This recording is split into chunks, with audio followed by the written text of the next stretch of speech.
Quick, before I jump into each element of Jim Rohn's philosophy, it's important to touch on the power of imagination.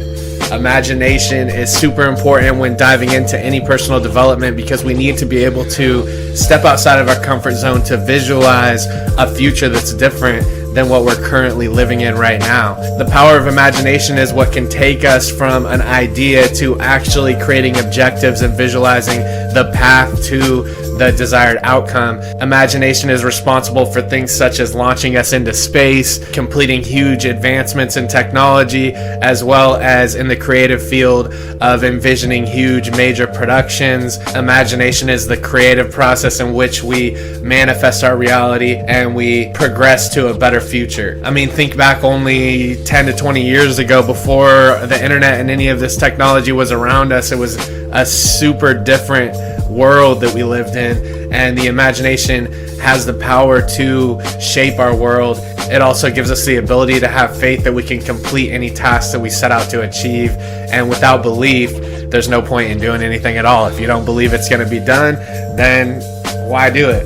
So that's the first point of just going into this, is just pondering on the idea of imagination and creativity and having an open mind as we go through this. Element number 1 from Jim Rohn's philosophy is facing your fears. This is super important because when you begin to step out of your comfort zone, you're immediately going to feel fear. Our psychology and our mind is going to strive to keep us where we're at, but in order to create new habits and things like that, you're going to experience fear, discomfort, depression, anxiety, and all that stuff will come to you, especially when you're making rapid change. And so it's important to reframe it, recognize that it's just a signal that you're growing rather than a signal that you shouldn't be doing what you're doing, and progress and keep moving forward on to the next step. Super important, because you're going to feel this right in the beginning. Element number 2 of Jim Rohn's life philosophy is use your willpower. Willpower is how we make the decision to change. It's how we initially say that I'm not going to live the next 5 years like I lived my past 5 years. It's how you make the decision to begin to start the trek through fear and into change. And so it's really important to use our willpower. It's the decision point. It's where we say enough is enough. I'm going to change. I'm not living like this anymore. Willpower often has to be executed when you're at your lowest moments, when you feel like you're depressed and you're never going to make it out of the comfort zone, and you're never going to achieve the things that you set out to do.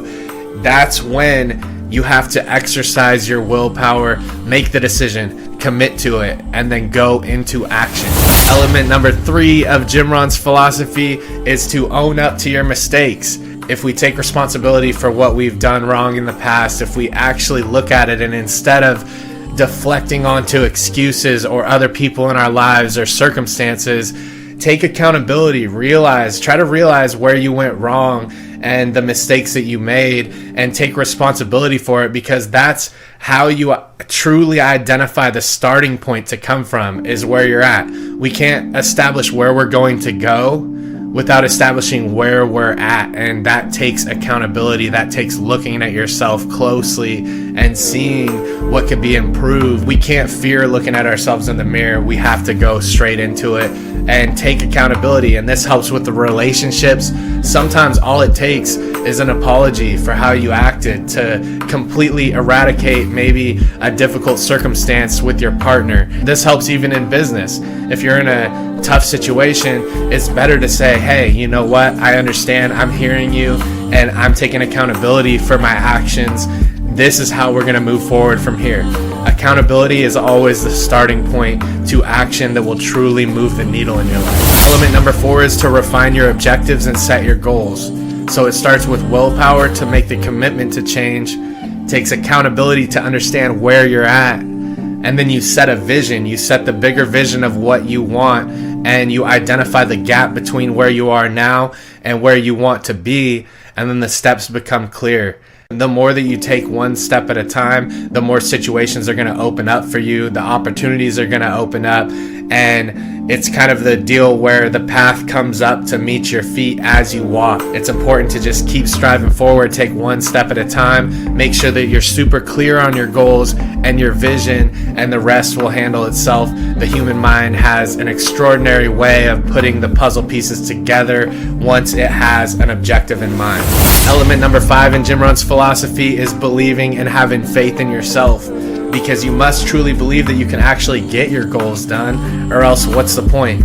If you don't believe that it's going to be done, if you don't believe that you can actually do it, there's no point in really trying to start doing it, because your mind's just going to battle with you every step of the way. And so it's important to have a core belief in yourself, understand and look around at what is possible.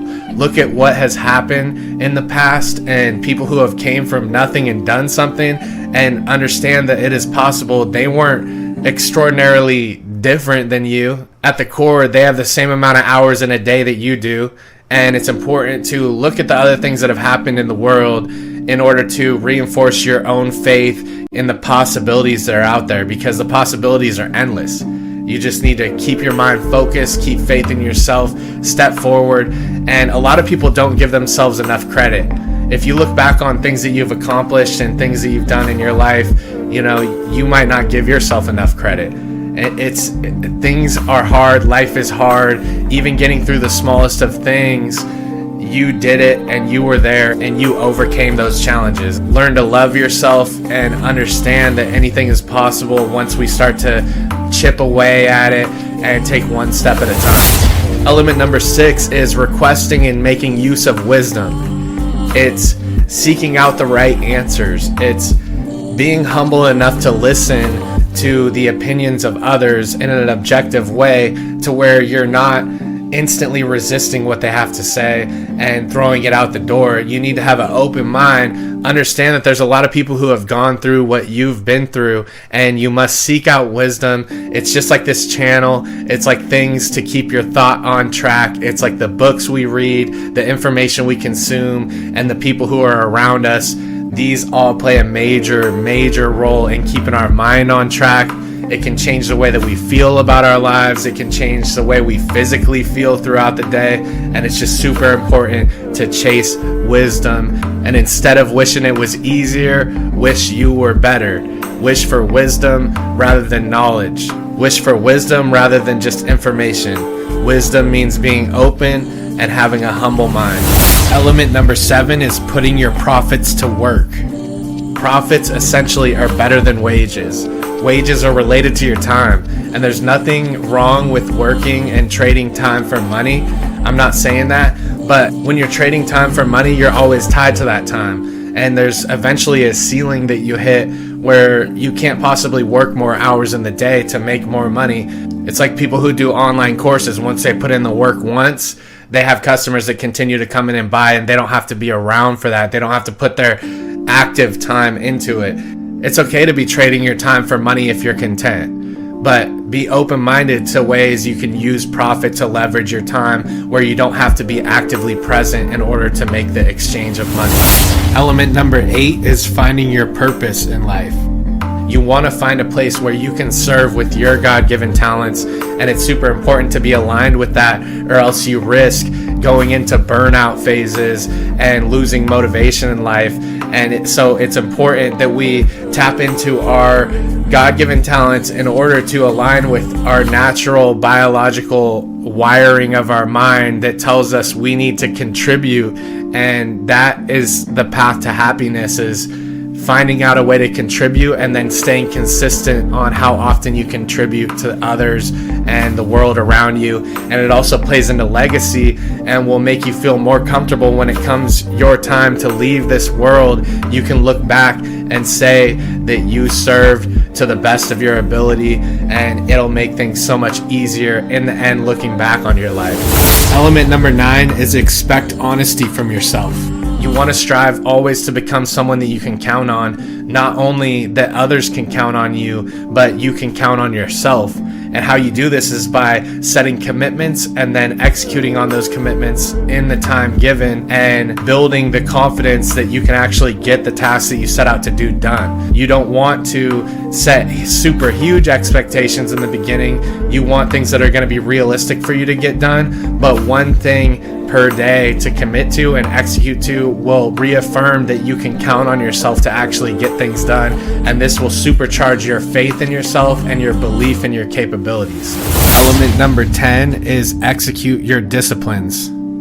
Disciplines are the small steps that if we do them one step at a time, we continue to create a new reality for ourselves. And disciplines don't feel natural in the beginning. They're going to feel uncomfortable to do. They might be some things that you don't even want to do, but you know that you have to just keep committing to them because they're the small building blocks that make the entire structure of our lives. And so it's super important to stay disciplined, face it head on, and just continue to push. And this also will relay and reinforce your confidence and your faith in yourself as well. And these are the small actions that make the difference.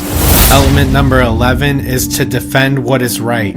A lot of the times, the answers that we're seeking exist within us. If we take the time to truly ponder and look at our life from the outside looking in, we will identify the things that are right and wrong in our lives. And it's important to stick behind that. When you get a feeling and your intuition is telling you the right answer and the elements of your life that are possibly holding you back, believe that voice, because oftentimes it's true. We have the ability to consciously be aware of the things that are holding us back. And so it's important to identify what is right and then stick behind what is right no matter what. And that concludes the time we have today. I hope you guys subscribe if you like this content. It helps the channel and it helps spread out this message to more and more people. I really appreciate you guys for coming by. I just wanted to get together that defined list of all the elements that I've compiled from Jim Rohn's teaching in the past and get it all into one concise video for you guys. Thank you so much for coming by. I'll see you later.